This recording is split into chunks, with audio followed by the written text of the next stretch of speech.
Imagine a crescendo of drums and strings swelling above the sun-scorched cliffs of the island of Seriphos, while the camera soars like an Olympian hawk over an abandoned temple. The columns still bear the scars of the salty wind, and between them mosaics still throb with faces of gods long forgotten. Suddenly a gust tears away the millennial dust, unveiling a votive plaque, the outline of a woman's face, great eyes, lips parted in a silent cry, and hair a knot of green serpents. A deep voice rolls across the image like an echo from primordial time. There are legends that neither darkness nor time can kill. The tale of Medusa is one of them.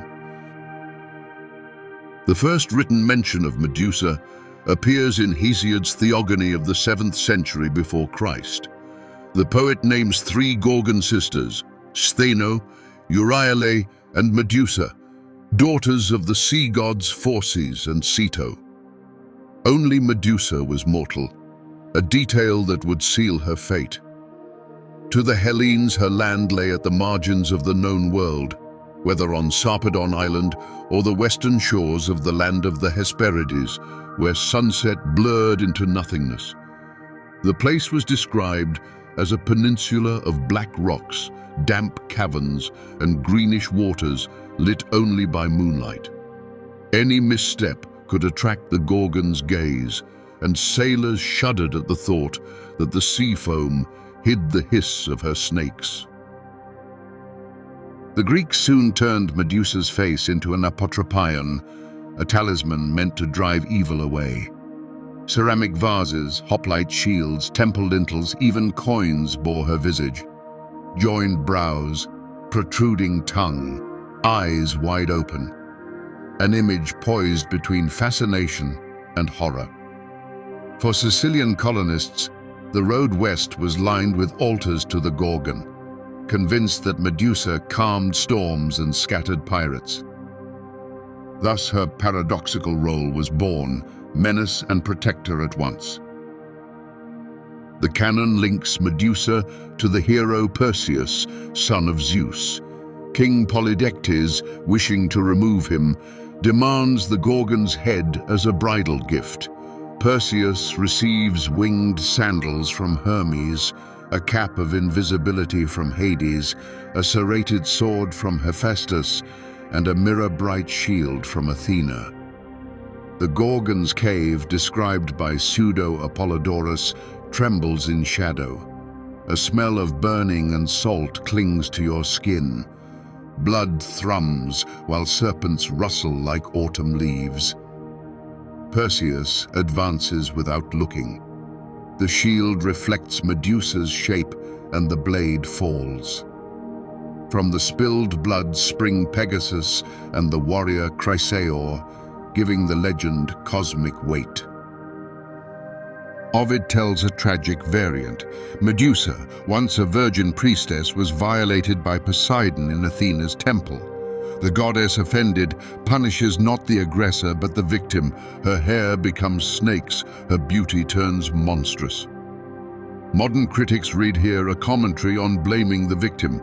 In Phrygia, carved reliefs show the guardian demon Medusa. In Celtic lore, the crone Cailleach turns earth to stone at winter's onset. Across cultures, the motif returns, the lethal meeting of curiosity and taboo. Archaic artists sketch Medusa as a beast, broad brow, fangs, a fixed and terrifying stare. Classical sculptures such as the Medusa Rondinini humanize her, catching the mute tear of a victim. The power, petrification, remains constant. Byzantine tradition claims Athena gathered the Gorgon's blood. From one urn flowed a poison that kills, from another an elixir that heals. Thus Medusa stands guard at the threshold between life and death. Gaston Bachelard sees her gaze as the ultimate prohibition. To know everything slays innocence. In Jungian archetypes, she is the shadow. Reject her, and you turn to stone within your own darkness, but look at her through the mirror of consciousness, and she becomes a creative source. From the pediment of the Temple of Artemis in Corfu, 540 before Christ, to the mosaics of Fishbourne Palace in Britain, Medusa's face repeats obsessively. In the Renaissance, Benvenuto Cellini casts in bronze Perseus with the head of Medusa, a masterpiece of Baroque pathos. In 1597, Caravaggio paints Medusa's head on a shield, a moment suspended between horror and release. Artemisia Gentileschi goes further, painting herself as the Gorgon and challenging gender stereotypes. In the 20th century, Medusa floods comics and video games. Marvel reimagines her with prehensile hair, and the God of War series turns petrification into gameplay. The House of Versace adopts the Gorgonean as its emblem, an attraction with no escape, as Donatella Versace confesses. The monster becomes fashion, fear becomes luxury. Ancient maps place the Gorgon's territory where geographers wrote Hic sunt dracones. Her homeland is a labyrinth of basalt grottos, shuddering with every wave.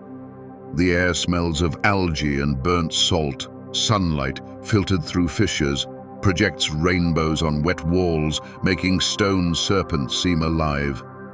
Seal colonies along the shores emit cries so human at night that sailors swear they hear hissing snakes.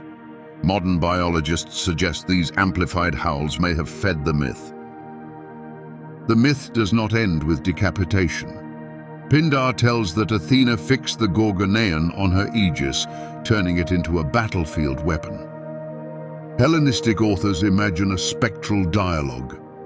Andromeda hears Medusa's voice by night, imprisoned in Delphi's marble temple. The result? Prayers for the Gorgon's pardon and a local cult devoted to her rehabilitation, the dawn of a myth of compassion. Pliny the Elder wrote that Medusa's scales resembled malachite ocelli. Arab alchemists harvested Gorgon dust from pyrites, striking spectacular sparks that strengthened belief in petrifying magic. Libyan legends hold that soil spattered with her blood birthed carnivorous plants called dracaena, still feared by Tuareg tribes. The symbolism deepens. Life and death share a single root. The 21st century brought a pop electronic Medusa.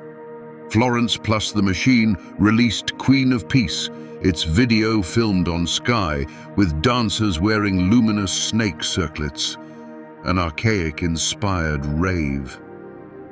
In 2023, Broadway staged the musical Stoneheart. In the aria Mirror of Ruin, a mezzo-soprano embodies Medusa before a giant screen that multiplies the audience, suggesting a fatal gaze turning spectators into emotional statues. On the 14th of June 1928, divers off Antikythera recovered a bronze bust of a Gorgon. After the dive, 2 crew members suffered hallucinations and transient paralysis. Modern analysis found box jellyfish toxins in the area, explaining the symptoms. In 1967, speleologist Dimitris Manolakis explored an underwater cave at Cape Tainaron. 30,000-year-old calcite formations mimicked a crown of snakes, and his luminous footage birthed rumors that the stones breathe. In 1975, near Butrint, archaeologists found a relief of a triple Gorgonean. Locals claimed cattle collapsed when evening shadows fell across the site. Tests showed high arsenic concentrations, residue of ancient mineralization, proof that science and legend can coexist. Geologist Anselm Kruger proposes the petrifying gases theory. Many gorgonic sites lie in travertine zones where carbon dioxide pools in caves, causing catatonia on inhalation, a phenomenon recast as myth. Psychologist Mirela Stanculescu explains the Medusa effect through the fight-freeze-flight reflex. A predator's stare can trigger motor freeze, and storytelling translates biology into the fabulous. Politically, Paul Cartledge sees the Gorgon as institutionalized fear.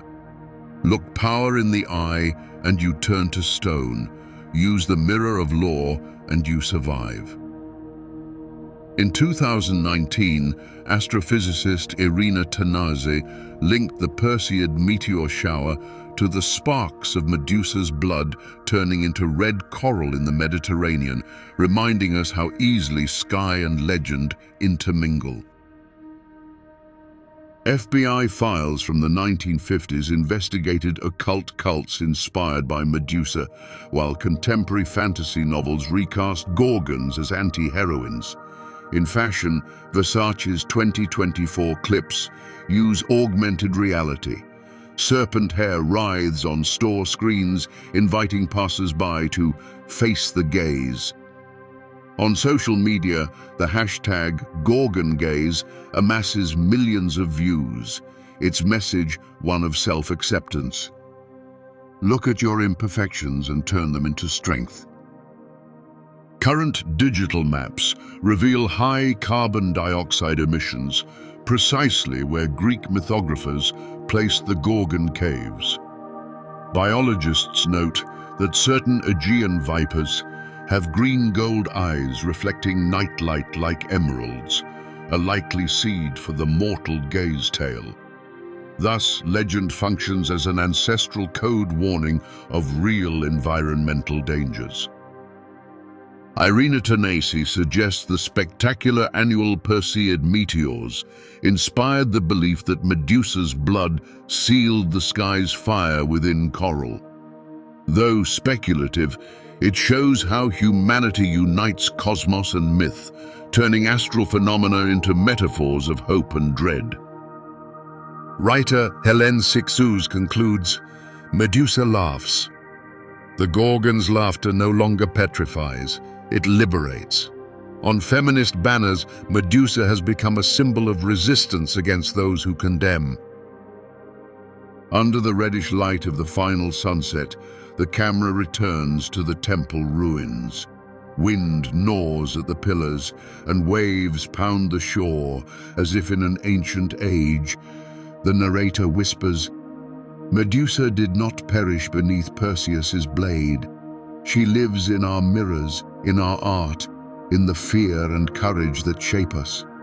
When you see your own reflection shining in the darkness, remember, the legend does not die. It waits to be seen. Perhaps not directly, but through the shield of imagination. Do not fear the shadows. Tame them. In the place where fantasy collides with reality, there always Medusa will weave her story.